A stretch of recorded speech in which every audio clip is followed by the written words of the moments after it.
मी start केलं बघ.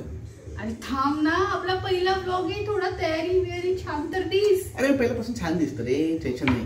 Handsome मी. Okay okay, चल आपलं इंट्रोडक्शन द्या. हॅलो मित्र, मी आहे धनश्री, ही आहे अमित. मी आहे अमित, ही आहे धनश्री. हा आपला पहिला ब्लॉग आहे. आज आपण बनवत आहोत पावभाजी. आणि पावभाजीची एक शॉर्टकट रेसिपी मी तुम्हाला सांगणार आहे. So let's start. तर पावभाजीसाठी आपल्याला फ्लावर मी थोडीशी उकळून घेतली आहे पाण्यामध्ये, वाटाणे निवडून घेतले, बटाट्याचा साल काढून घेतलाय, आणि आपले टोमॅटो, कांदा आणि ढोबळी मिरची कट करून घेतली आहे. सो डायरेक्टली आपल्याला, आणि ही आलं लसणाची पेस्ट, डायरेक्टली आपल्याला कुकरमध्ये आज पावभाजी करायची आहे शॉर्टकट. So let's start. आता आपण पहिले तेल टाकून घेतलं आहे याच्यात. येस, आता आपण तेल घेऊयात. त्याच्यानंतर जिरा मोहरी नसते नाही, आलं लसूण पेस्ट,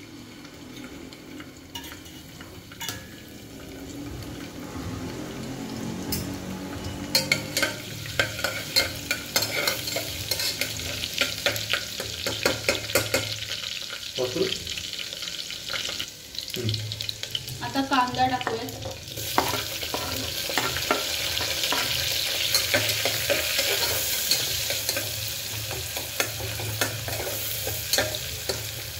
कांदा लाल होईपर्यंत थोडंसं वेट करूया.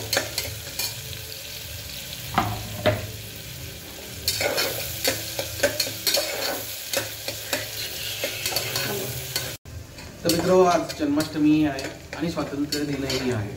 तर सर्वांना स्वातंत्र्य दिनाच्या खूप खूप शुभेच्छा. आता आपण याच्यामध्ये टोमॅटो आणि ढोबळी मिरची टाकली आहे, परतून घेऊया. असंच बघणार आहे काय, हेच नाही करणार आहे मला. आता याच्यात काय करू मी काम करतो, फ्लावर टाकून देतो तुला. ठीक आहे चालेल. ढोबळी मिरची आणि कांदा चांगला परतून झालेला आहे. आता पुढे आता बटाटे, वाटाणे आणि फ्लावर टाकून घेऊया.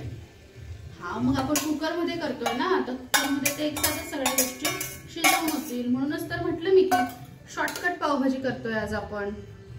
ओके. आता चटणी, हळद,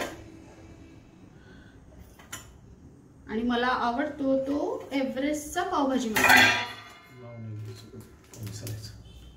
पावभाजी मसाला चवीपुरता, जसं तुम्हाला जेवढा हवा असेल तेवढा. ओके. खूप सारा मसाला आहे.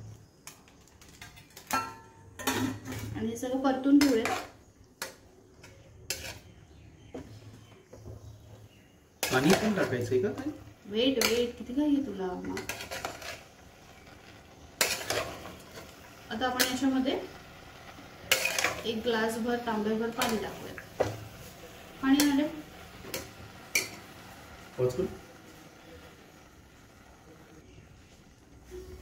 तर आपण आपल्याला जसं अंदाजाप्रमाणे आपण पाणी टाकूयात. परत सगळं मिक्स करून घ्यायचं.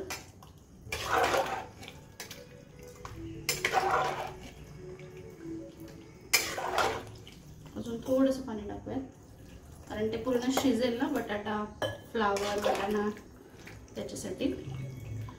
आणि नंतर चवीनुसार आपण त्यामध्ये मीठ टाकूया.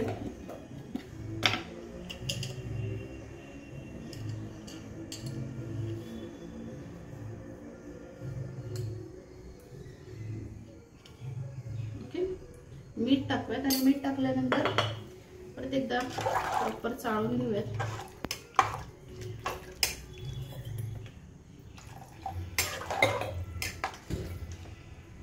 आणि एक 4 शिट्ट्या होईपर्यंत वाट बघूया आपण. सगळं शिजेल त्यामध्ये आपलं. येस, तर आता आपल्या 4 शिट्ट्या झाल्यात. चेक करूया आपण सगळं आपलं बटाटा वगैरे शिजलंय की नाही. ओके. जोपर्यंत शिट्ट्या होत नाही तोपर्यंत इकडे मी पाव भाजून घेतलेत. ओके. सो आता हे स्मॅश करून घेऊया आपण. स्मॅश कुठे रे म्हणून सांगतो, वेळेवर जागेवर ठेवत जा. आता जेव्हा गरज असते तेव्हा सापडत नाही. कुठे गेलं? अरे पण याच्यात काहीच दिसत नाही, सगळं तर तसं दिसतंय. काय तसं दिसतंय? सगळ्या भाज्या तर तशाच आहे पावभाजीत. अरे बघ ना, हे बघ आपलं प्रॉपर आहे बघ. बटाटा एकदम छान शिजला. आता आपण हे सगळं स्मॅश करून घेऊया. ओके, चणे होतंय काय. आणि आता आपलं स्मॅश करून झालंय.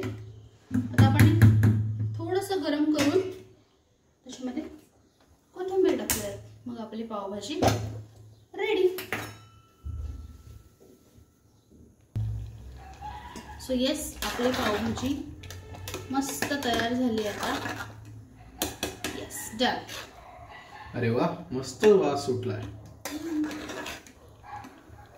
येस, तर आज जन्माष्टमी पण आहे आणि दरवर्षीप्रमाणे आम्ही यावर्षी पण जन्माष्टमी सेलिब्रेट करणार आहोत. फक्त यावर्षी स्पेशल असे की ह्या वर्षी आम्ही कृष्णाला 56 भोग लावायचं ठरवलं आहे. तर बघूयात काय काय पॉसिबल होतं. लिस्ट तर आम्ही बनवली आहे की काय काय आम्हाला पदार्थ नैवेद्य म्हणून ठेवायचे आहेत. पण तरीही जर तुम्हाला पूर्ण व्हिडिओ बघायची असेल तर स्टे ट्यून. मला आमच्या आजचा व्लॉग आवडला असेल, व्हिडिओज आवडले असतील तर लाईक करा, शेअर करा आणि सबस्क्राईब करा.